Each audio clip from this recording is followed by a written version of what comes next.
Hey everybody, Riot Mort here, and figured since Reddit asked for it, I would do a quick B patch rundown. I've got nothing else to do. I'm in a hotel room. I fly home tomorrow. So let's dive right in and talk about some of the updates.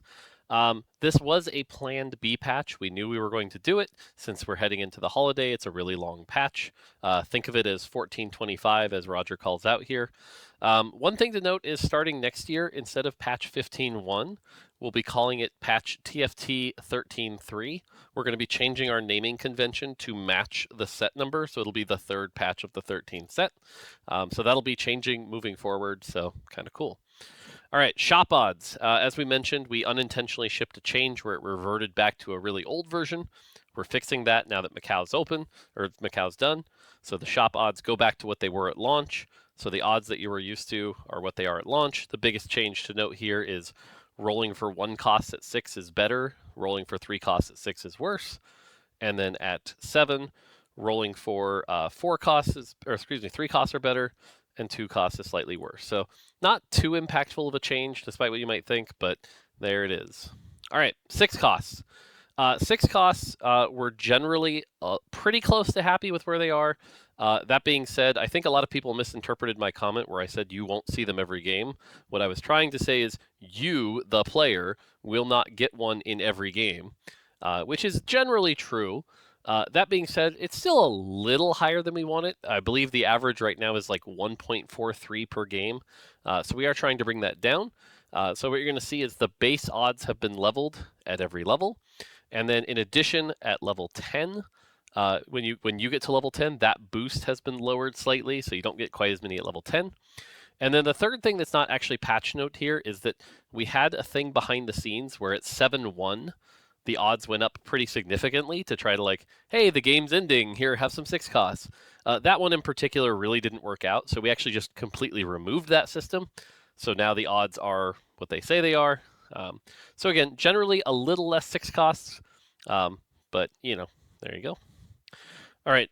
In the opening encounters, one of the big ones is during Mel's encounter, there's a 1% chance to get 3 Tactician's Crowns, which meant if you had a Pandora's or Reforgers, you could just win the game off a 1% chance, which felt bad.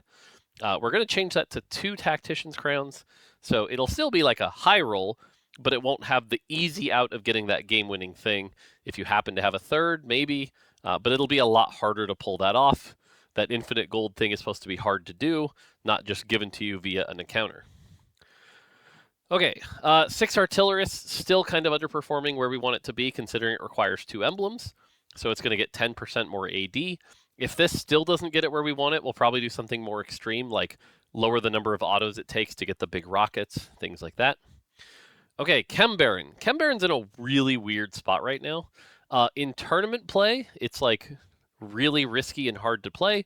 We saw at Macau a lot. A lot of people would like try it and have it not pay off. We also saw people try it and get it. But on ladder, where the pressure's less, the trait is really, really good, especially if you start with a Chem Baron emblem. That being said, in a B patch, we're not going to radically change how things are working. So what we did was we looked at all the perfected items, and we took the best ones, and we nerfed them to the middle, and we took the worst ones and buffed them up to the middle. So it should be a little more consistent, and the highs won't be as high. And then kind of buff some of the weaker items. So quick run through here. Destabilized Chem Tank was the worst item in the game. It now matches closer to Protector's Vow, which is what it's similar to. So the base one is 25, the extended one is 50. The perfected one gets much more base HP, and the shield that gets refreshed is a little bit better. So perfected destabilized Chem Tank gets buffed. Flesh Ripper is another one that was kind of underperforming, gets 15% AD. Piltover, Hextech, Armor, and MR. Okay, so Piltover, Armor, this one was too good. We're nerfing the Armor and MR per stack by a bit. Perfected Shimmer Bloom goes down healing and shielding. The shield granted gets lowered. The bonus AP and AS gets lowered, because this was definitely one of the good ones. Unleash Toxins was one of the insane ones. The wave damage is going to go down. That wave is mostly supposed to represent a stun, not tons of damage.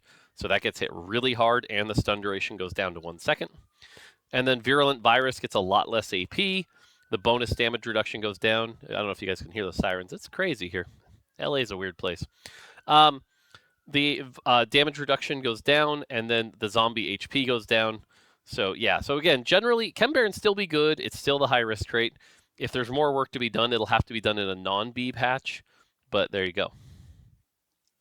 All right, Conqueror gets a slight nudge up, especially to its late game. Right now, we see a lot of people play early game Conqueror to get those rewards, but not so many play late game Conqueror.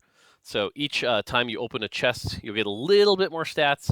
Now, remember, this isn't like 5% flat. This is 5% of the base. So, for example, you go from 18, and then you get 18 times 1.03 before, which isn't a lot. Now it'll be 18 times 1.05, which should help it a little. It's not a major change. Sniper. Sniper 2 is fine. Sniper 4 is really, really bad, so it's going to get buffed by 2. We didn't want to swing too hard here, so we just went by 2. It might need more than this, honestly, but again, didn't want to swing too hard before the break. And then Sniper 6 just gets +1. It really doesn't need a ton, but yeah. Sorcerer. Sorcerer 8 is garbage, and it probably will be. Like I said, we're probably going to do a bigger swing after the holiday where we might even get rid of Sorcerer 8. But for now, if you hit it, you should feel good.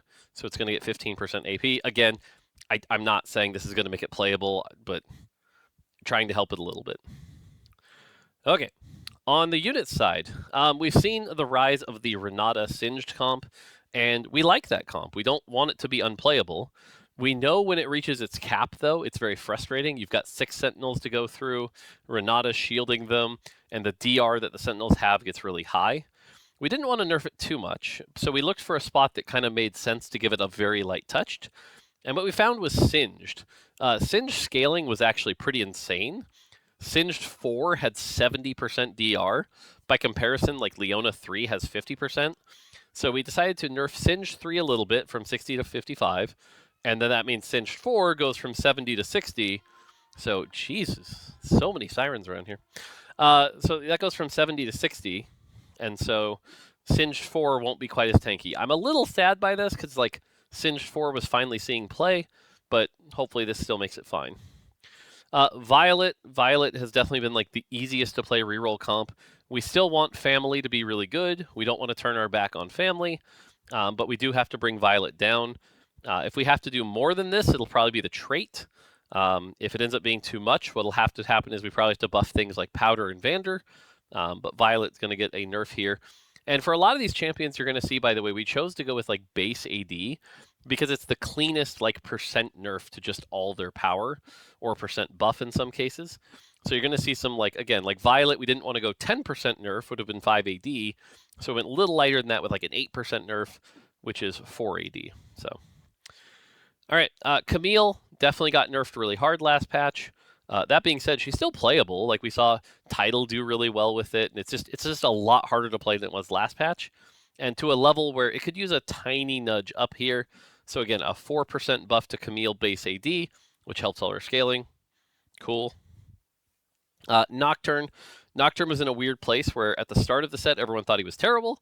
By the end of the patch, he was getting like decent, and then the attack speed plus automata buffs really helped him out. So now he's really, really good. We like that he's good. We don't want him to be bad, but a tiny 2 AD nerf just to bring him down. No big deal. Zeri is another one that, again, her positioning in the trait web is just so weird. So she's always going to be a bit of a challenge, but she's going to get a 3 AD buff. Again, that helps her spell as well. So cool. Gangplank melee, same thing. Not really being played here. Gets about an 8% buff to all of his damage. Cool. Loris continues to be kind of the weak link of Enforcer and Sentinels. Not really a ton of people playing. Not zero. I saw Setsuko get a first with it that game that he was kind of out of, which was kind of cool. So very light touch here. 10 mana. No big deal. Echo is meant to be the capstone of both Scrap and Enforcer. Not Enforcer. Ambusher. Words are hard. Scrap and Ambusher. That being said, he's close. He's really, really close. So this is not meant to be a very large buff here. You can see going from 290 to 300 is like a 3% buff. But that combined with the Camille buff should be enough to get Ambusher back on the level we want it. Should be it for there. Malzahar, over-nerfed by just a tiny bit here. So the like tiniest of margins here goes from 14 to 15 base. Not a big deal here. And then Silco. Silco has now kind of become the king of the 4-cost carries. Also, with Chem Baron, he's in a really good spot. Again, very light touch here, going from 38 to 36. Not a big deal. Okay, Victor. Last thing here. Victor clearly has been the king of 6 costs, a lot of frustration.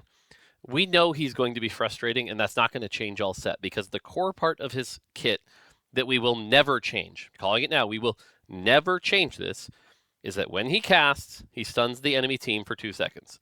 That's not going to change. We need to balance around that. Now, for a B patch, though, our options were limited. For example, I want to remove the Shred and Sunder. I can't do the localization in a B patch. So it might be a while before we can do it right. So for now, we did what we could, but I do think he will need more than this. He might still be too strong because we didn't nerf the right things. I'm acknowledging that, but it's a limitation of the B patch. So what we did, we lowered his starting energy by 1, so it'll take him a little longer to cast. He gets less damage for his laser at 1 star. 2 star we still want to be satisfying, so 2 star actually got a teeny tiny nudge up, but it's also going to be harder to hit 2 star with all the 6 cost changes. And then we also lowered the 1 cost 1 star spell by like close to 20%. It's like 15% here. So you're going to get a lot less free damage from throwing in a Victor. Again, utility on this guy will still be insane because you still have a 2-second wide board stun. You still have the Shred and Sunder. We know we need to do more work. This is what we could do for now. So, yeah. Last few things. We went for a couple quick wins and augments. There's a lot more work to do in the augment space. It's not like anything's like way far off, but some of the things that need hit need a little more work that we couldn't do in a B patch. Built different though, very underperforming. Right now in the data it looks pretty bad, so it's getting a pretty sizable buff here.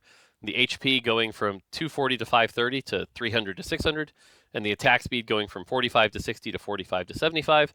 That base HP should make a pretty big difference, should make it a little bit more playable. And if it needs more, we can do more now in the next patch. This will give us time to figure that out.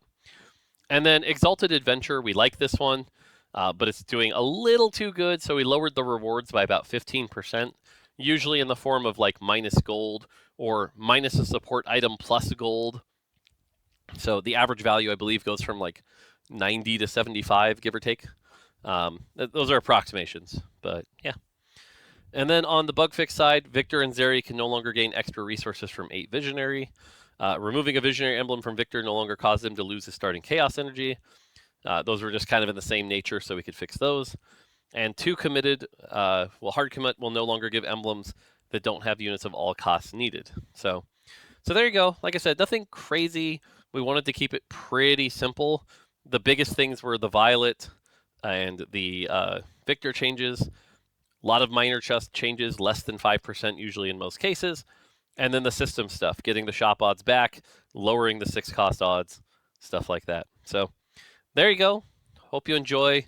I know I'm looking forward to finally finishing my grind during the Christmas break. I basically got to Diamond and then haven't had time to play since. So it should be fun. But yeah. Otherwise, I'm going to relax here, fly home tomorrow, and hopefully get to a nice winter break. So, yeah. All right. There you go. That's going to do it for me. Until next time, take it easy.